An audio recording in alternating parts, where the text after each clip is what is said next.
A crash on San Carlos Boulevard near Siesta Drive yesterday afternoon sent two construction workers into the mangroves. The Fort Myers Beach Fire Department says both were rushed to the hospitals as trauma alerts, and the driver was also taken to the hospital. The crash happened just a couple of yards away from a Lee County school bus stop. Now, one mom once changed there. Wink News reporter Amy Gallo is live near the site of that crash. Amy, you first met this mom on the scene of the crash yesterday. That's right, Casey was here. She just happened to be here trying to get photos of this area to use as evidence to prove to the school district that this is not a safe location for a bus stop. When she got here, there happened to be a crash site right over there. That's where the construction workers were hit by the mangroves. Just a couple of yards this way, right by this memorial where someone else tragically lost their life, is the bus stop that her son uses to get to and from school every day.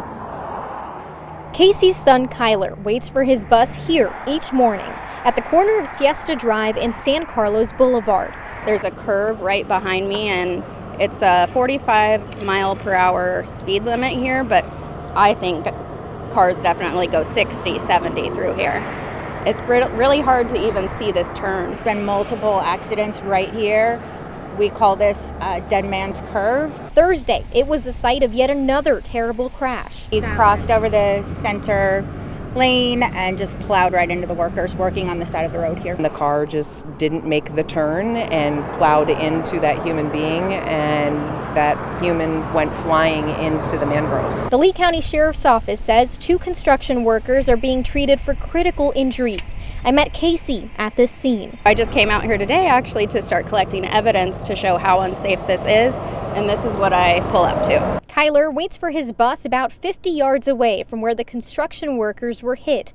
It's also the site of another fatal crash. There was actually a lady who got hit and killed here some time ago, and she was actually from my hometown before I lived here. Casey tells me she's reached out to the district several times. All she wants is for that stop to be moved onto Siesta Drive. I've been pleading with them to just, all I'm asking is for them to do the bus stop right at the end, over here a little bit into the neighborhood, so that he's not right here on this dangerous curve. And they say no. So I reached out to the school district and got this response, which reads in part, "Safety is our #1 priority. We have reviewed the site in question 3 times and conducted a hazardous walking review and confirmed the stop meets or exceeds federal, state, and school district policies." Casey has already filed an appeal and tells me she's now waiting a date for a hearing on this matter. And I've spoken to local businesses on this road, this pottery shop over here and a kava bar across the way. They tell me that they want to see a solution as well, but in the form of a new stoplight or some sort of lighting at night to try to make this area safer. I'm live in Lee County. Amy Gallo, Wink News.